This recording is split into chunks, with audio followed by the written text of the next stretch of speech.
हेल' लोगोफोर, जोबोर गोबावनि उनाव दिनैसो नुफिनसिगोन लोगोफोर। मानोना आंहा मोनसे प्रब्लेम जाबाय थादोंमोन।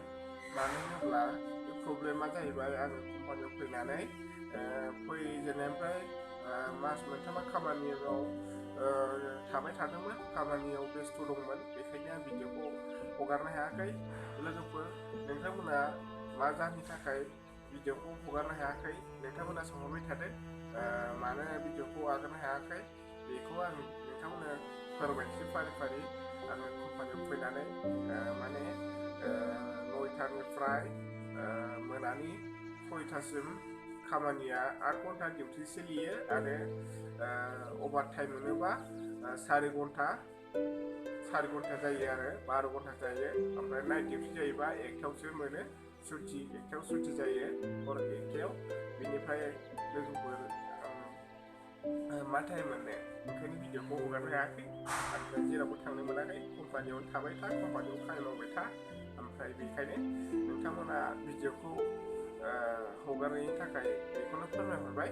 ओमफ्राय दायो कम्पानियाव फैनानै आं दा गावनि गोसोखौ जोबोद गोजोननाय मोन्दों। दिनै नोंथांमोनखौ लोगो मोनफिनबाय, गोसोखौ गोजोननाय मोनबाय। लोगो मानो होनोबा खामानिखौ मावनानै एसेब्लाबो रां खामायनो हाबाय नालाय, ओंखायनो एसे गोजोननाय बायदि मोनबाय आरोखि। ओमफ्रायो मोनसे खोथा, जों गासिबो आसामनि मानसिफोरजों आरोना, जों थानाय जायगायावहाय बिदिनो 25 जनसो दं, 20 जनसो दङ गासै आसामनि सुबुंफोरा। नाथाय फैनाय समावहाय जोङो गोबां खस्थ'नि गेजेरजों फैनो गोनां जायो। मानो होनोब्ला जोङो गारियावहाय एखमबा सिट मोनो, एखमबा सिट मोना, एखमबाहाय टिकेटखौ हाखु दाखु दाननांगौ जायो, एखमबा टिकेट मोनस्लाबा। ओमफ्राय बेबायदिनो गोबां खस्थ'नि गेजेरजों जोङो सानथाम सानब्रै गारियावनो थानो गोनां जायो आरो। सानथाम सानब्रै लायो जोंनि दा थानाय कम्पानिसिम सफैनो थाखाय हरनै साननै बेबायदि गोबाव सम टाइम लायो आरो। दा ओंखायनो जोङो थांफिननो थाखाय सोरबा लोमजा साजा जायोबा न'खरफ्राव ओंखायनो हरथाल खरि नांगौ जायोब्ला जोंखौ मोनस्लाबनो नागिरा। जोबोद दुखु गोनां बाथ्रा लोगोफोर।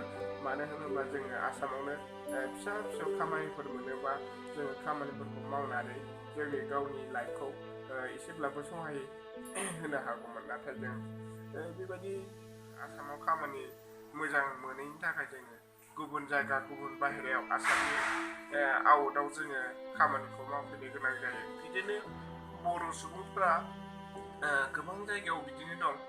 बेंगालर, गुजरात, महाराष्ट्र, मुम्बाइ, गवा, बिदिनो पुने, थाने, गोबां जायगा, बेफोरबायदि जायगायावहाय बर'फ्रा हिनजावानो जा हौवाफ्रानो जा गोबां जायगायाव गोबां खामानि मावफैगासिनो दङ आरो फैगासिनो दङ। नै थाङो नै फैयो, गोदान गोजाम थांनाय फैनायनि अनजिमा गैया। दा गामियाव थानाय सेंग्रा सिख्लाफ्राबो बिदिनो गुबुन जायगायाव खामानि मावनो गोनां जाबाय। नाथाय रां रुफानि थाखायनो बयबो फैयो। थाखा फैसा, राङासो मेन नालाय संसार जानायाव। बे गैयाबानो जेबो जाया नालाय, ओंखायनो बयबो खामानि मावनो थाखाय, रां बुथुमनो थाखाय बयबो गावनि लाइफखौ साजायनो थाखाय खामानि मावनो गुबुन गुबुन जायगायाव फैनो गोनां जाबाय लोगोफोर। गोबां जेंनानि गेजेरजों गावनि लाइफखौ सुफुंनो हायैयावनो जों कम्पानियाव फैनो गोनां जाबाय लोगोफोर। माथो खालामनो, संसाराव जा थिनो बेखौनो मावलांसै। दा मा होनो लोगोफोर, बेनोसै आंनि भिडिअआ दिनैनि गेजेराव नोंथांमोननो फोरमायहरबाय। आङो कम्पानियाव फैनायनि थाखाय हगारनो हायाखै। नोंथांमोना भिडिअखौ नायलांबानो जाबाय आं मानो थाखाय प्रब्लेमाव गोलैदों।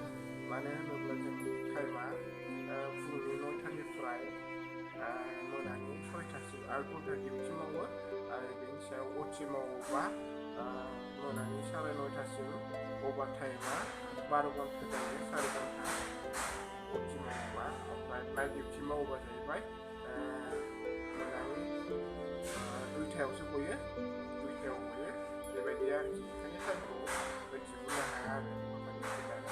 दा ओंखायनो एखमबा टाइम मोनब्लानो आं नोंथांमोननो फोरमायहरबाय थागोन। जोङो माबोरै दं, दायो मोजाङैनो दङ। बेखायनो आं नोंथांमोननो फोरमायहरबाय।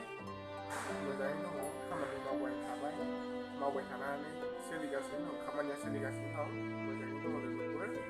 खामानिया सोलिगासिनो दङ मोजाङैनो, बेखायनो नोंथांमोननो फोरमायहरबाय।